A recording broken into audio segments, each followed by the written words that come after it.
So today, shout out goes out to, yeah, you know what? I'm not even going to try to pronounce it. Look, man, your name's weird, but shout out goes out to you. This is truly a hard fight for Wolverine. Yeah, it's impossible for him to win. I don't care what no one says. Anyway, let's get on to the Bible verse.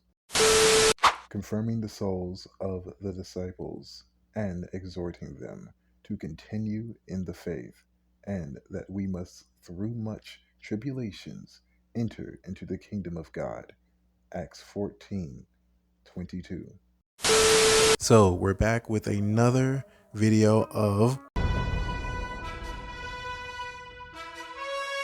Yep. And honestly, personally, I love talking about this series, talking about this show in general. It's always interesting to me. I think more than anything else, Nolan Grayson is the most complex, the most well thought out, the most just overly interesting character I've seen in Invincible, bar none. Like, honestly, I don't think there's really any other characters aside from like Mark that are more interesting than Nolan, if I'm being real with you. And I don't even think that's a hot take, if I'm being real with you. Because honestly, I think the turning point for me that made me enjoy Nolan's character more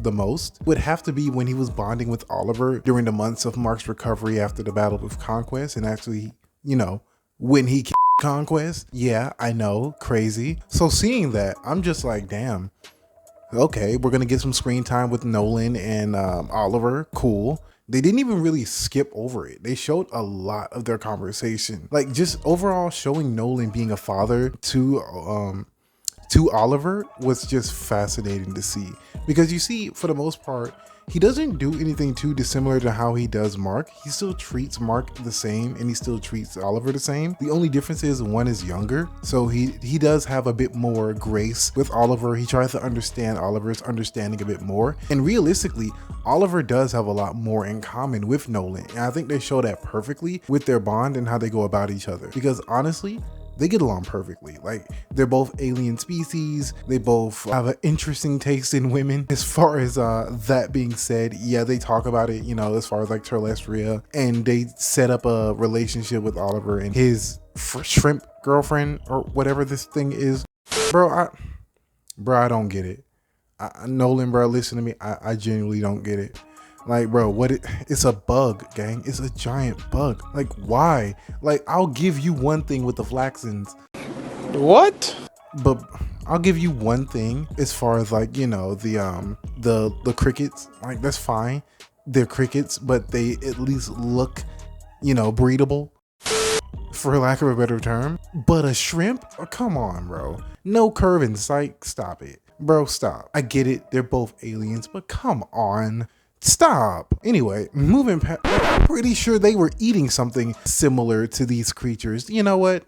To each their own. Look, game is game apparently, and apparently the game is Hereditary.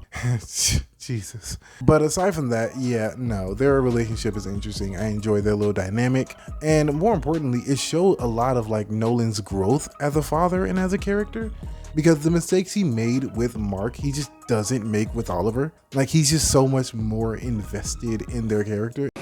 What? And again, one is younger. I will have to keep specifying this because I don't want people to think that, oh, Nolan just didn't care about Mark, or he wasn't caring for Mark in the same way, because he obviously was. We've seen the series itself, clearly. And people are going to say, well, it was an act with Mark and it was real with Oliver. That's just not true. The whole point of Nolan's fight and, surrendering to Mark's ideals was that it wasn't a joke, that it wasn't all a lie. That was the entire point. That is why Debbie took Nolan back, because it wasn't a joke. Of course, like as many things, people are going to get lost in translation, but I just wanted to set that straight because there's going to be someone saying something about it. Shut the fuck up.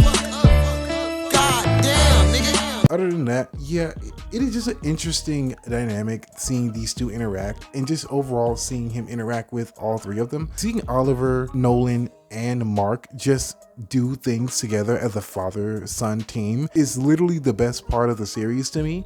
I'm not gonna lie. Sure, they split off, they do their own thing like separately throughout the series, sure, and their misadventures are interesting, sure, but let's be real.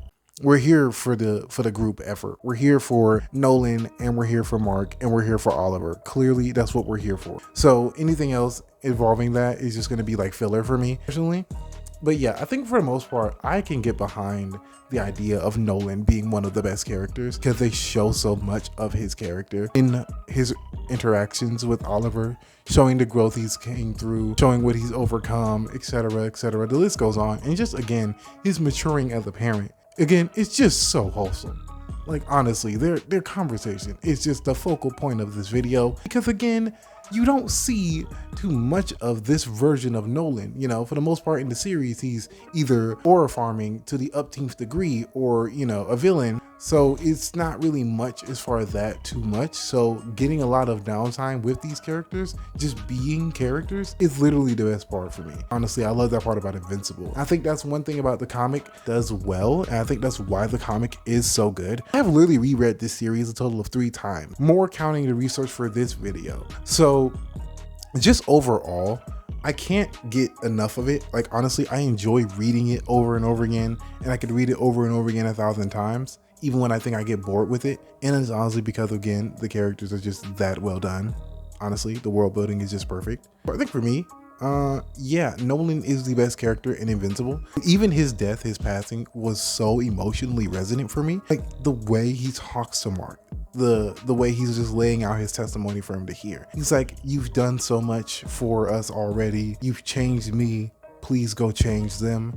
You know, they will fall, they will stumble, all these things. And honestly, bro, that was awesome and heartfelt. This man was really truly showing his all for his son. He was giving him the entire emotional speech, the likes of which most anime protagonists could only dream of, personally. Like, it was just honest, it was sincere, it was heartfelt. He knew he wasn't going to see his sons again, and he just had to depart the most hardest burden onto his eldest son. And he did it willingly, and he did it without a shadow of a doubt that he could do this, honestly. Again, Nolan is just such a good character. Like, past the cool moments, past all of these things, he is just a very well written character. Like, he's interesting. I know a lot of people on a certain political spectrum, they have an issue with Nolan. They have an issue with, you know, the way he, you know, acted in the previous seasons or in the early run of Invincible. And for some people, those scars can never heal. You know, for some people, they attach their own emotions to these fictional characters, which is fine. Hell, I even do it to a certain extent. But it's just the way people talk about Nolan. It's just so weird. It's like the point of his character is to be nuanced, is to be complex. It is a, well, for lack of a better term, a man learning to become the hero he pretended to be, you know? And you see that transpire with this series on so many levels, so many different small scenes. Like, honestly, like, he didn't have to go out and say he loves his son because Mark already knows. Like, and this is what I like about the show that it does so well. When Mark is reunited with Nolan in the Thraxum home world, like, yes, he's angry at Nolan, but he still wants to embrace his father.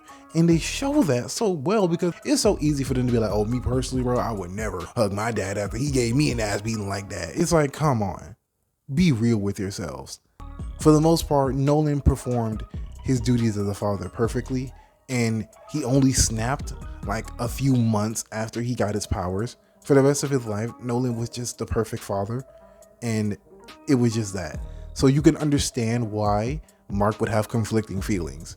I don't know, that's just my take on the situation. I just think Mark and Oliver and their relationship with Nolan, in contrast to just a wider story, was done so perfectly. Like, they tell so many stories in Invincible, and yet they already managed to put them all together in a well-knit bow. It doesn't stay for too long. Like, it's a series that doesn't have to spend like 1,000 times rebooting itself or redoing itself. It has a start, a middle, and an end, and you can enjoy it for what it is. Honestly, I love stories like this because they don't have to spend an eternity milking the franchise. So yeah, that's just my take on this situation and on the character of Nolan as a whole. I thought this was great. Anyway, I'll see you guys in the next video. Peace. This motherfucker don't miss. No, he's fucking good. That motherfucker don't miss, man. He's good. In the heat of battle, he don't miss. No. In the heat of controversy, he don't miss. No.